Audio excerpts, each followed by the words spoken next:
Hey gang, PB here. I'm glad you found me, and I hope you're doing well. Had a little fun last week with you talking about the Gilligan Zone, but for the next several weeks, I want to take you to school. I know you're doing school at home, so why not, right? What I mean though is that I want to address some big questions with you. Maybe the biggest questions, life questions. And life question number one is, does God exist? I told you they were big questions. So put on your thinking caps, and I hope you can stay with me because here we go. For starters, I would like you to grab your Bible and read Acts chapter 17, verses 16 through 34. Seriously, go ahead. Pause the video and read Acts 17, verses 16 through 34.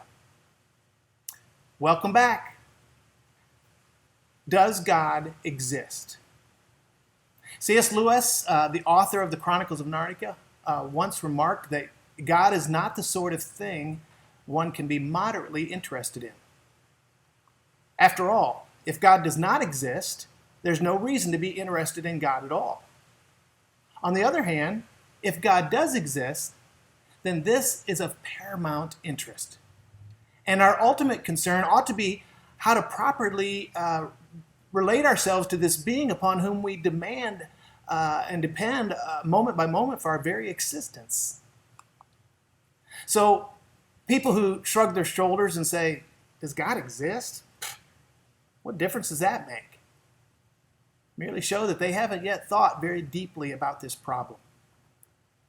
I don't want that to be you. So think with me. Unfortunately, many people have yet to find God.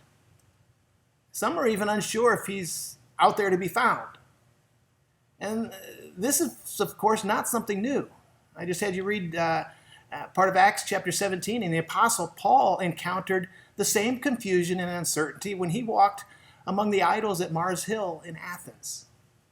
And as he walked across the hill, he passed a vacant altar with the inscription, "To the unknown God." That monument illustrates humanity's quest to answer the question, does God exist? And as we reflect on that question, we should consider the options. And in short, there are only three possible answers to the question. One, the atheist says no. The atheist considers all concepts of God just human inventions. God's just some made-up thing like the idols that Paul was walking past with, made of wood and stone. But Paul in Acts 17 contrasts the one true God against anything conceived or created by man.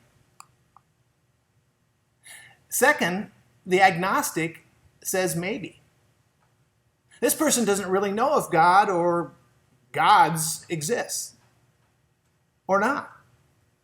But if they did, you can't know them, and they don't really want to know you.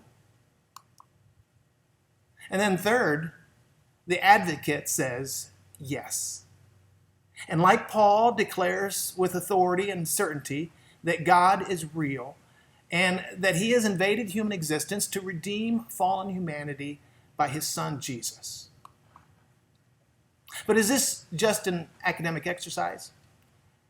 I mean, what difference does one's view of whether God exists matter? Renowned historian and theologian Francis Schaeffer said, ideas have consequences.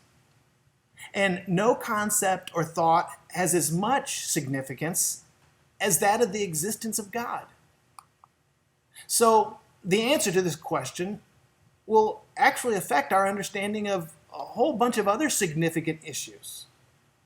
And what's more, our answer will determine our belief about a whole host of other significant questions, including eternity.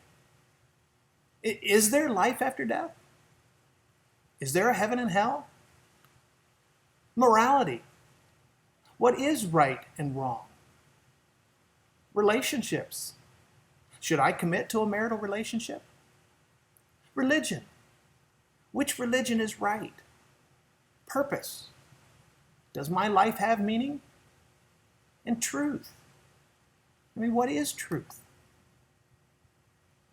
Well, gang, ideas do have consequence. And the absence of the knowledge of God has serious consequences. 5 boys ages 13 to 15 in Miami set a boy on fire because he told on one of them for stealing a bicycle. They found the young man near a swimming pool and held him as they poured rubbing alcohol all over his body. They then set him on fire. Although he jumped into the pool to put out the fire, the boy suffered burns over 60% of his body. What's worse is the lack of conscience of the 5 regarding their behavior. While in jail, only one of the 5 expressed any remorse for his actions or compassion for the burned boy. It was reported that the other 4 boys were laughing about what they had done. It was evidently wrong to be snitched on, but it was okay to burn another person alive. What you believe about God should impact your reaction to that story. Someone might ask, is there any proof, or why would we believe in God? Well, one biblical observation, gang, is that the Bible never attempts to prove the existence of God. In fact, from the very first verse, Genesis 1:1, all the way to the end, God is presented as a reality. But let me hit you with 4 extra biblical arguments for God's existence. The first is the concept of God argument. And the big word that we use for that philosophers use for this, is the ontological argument. It simply means that if I can think of the idea or concept of God, then God must exist. I mean, why do you think that the vast majority of cultures have a concept of God and morality? I mean, how do we account for the inherent knowledge of God? Some have suggested that this vast knowledge of God is due to a God-shaped vacuum in the human heart. You see, God created us to be in relationship with Him, and we long for that relationship. The second is the origin of matter argument, or the cosmological argument. One absolute scientific reality is that everything comes from something. One theologian wrote, if something now exists in the universe, then it either came from nothing or it came from something that pre-existed. That makes sense, doesn't it? And if we use observable science as our standard of proof, then we must conclude that everything we see in the natural world indicates that everything has something that came before. And God is the ultimate something that precedes everything. Thirdly, we have the evidence of design, or the teleological argument. Our world, I know you'll agree, is full of complexity. And within that complexity, we find incredible order. Well, logic tells us that order and design in the universe points to a designer. Random action could never have produced the highly complex systems that we observe in our world. I mean, consider a box of toothpicks. You know, you buy a box of toothpicks from Drug Mart and you take it home, you open it up, they're all in order. They're all pointing the same way. They're all nicely they fit in the box. But suppose I place a firecracker in the box and I set it off. What's the probability that that explosion will create a toothpick bridge? 0, right? I mean, order does not result from chaos. Instead, design points to a designer. Finally, we have the uniqueness of humans, or the anthropological argument. Humans differ, gang, from the whole of creation in that we possess intellect and moral judgment, self-awareness, and the knowledge of God?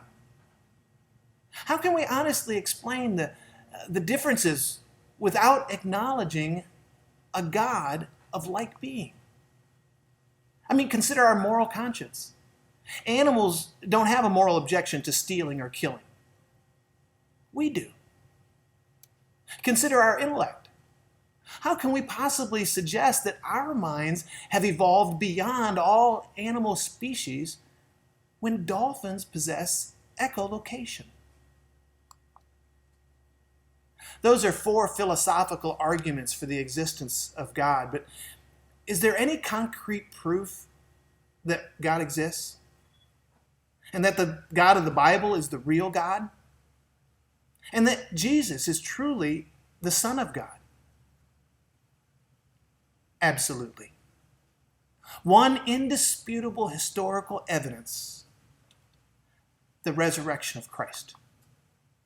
The resurrection validates and proves the existence of God as revealed in the Bible. And ultimately, Christianity rises or falls on the reality of the resurrection. I spent a couple weeks talking to you about the reality of the resurrection. I hope you didn't miss those videos, but they're still posted, so you can go back and check those out. I'm not going to go through all of that again, but I do want you to listen to this. The well-respected Oxford University philosophy professor Richard Swinburne used a broadly accepted probability theory to defend the truth of Christ's resurrection. He did this at a high-profile gathering of philosophy professors at Yale University. For someone dead for 36 hours to come to life again is, according to the laws of nature, extremely improbable. Swinburne then used Bayes' theorem to assign values to things like the probability of God being real, Jesus' behavior during his lifetime, and the quality of witness testimony after Jesus' death. Then he plugged the numbers into a probability formula and added everything up. The result was a 97% probability that the resurrection really happened. Gang, you don't have to check your brains at the door when you talk about what you believe about who Jesus is and what he did.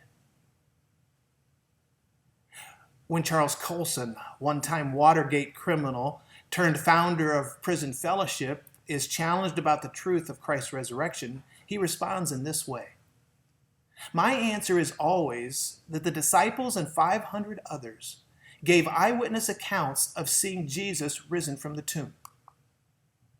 But then I'm asked, how do you know that they were telling the truth? Maybe they were perpetuating a hoax." And Colson says, "My answer to that comes from an unlikely source: Watergate." He writes, "Watergate involved a conspiracy perpetuated by the closest aides to the President of the United States, the most powerful men in America, who were intensely loyal to their president. But one of them, John Dean, turned state's evidence. That is, he testified against President Nixon, as he put it, to save his own skin. And he did so only 2 weeks after informing the president about what was really going on. The cover-up, the lie, could only be held together for 2 weeks. And then everybody else jumped ship to save themselves too. Now, all that those around the president were facing was embarrassment, maybe prison.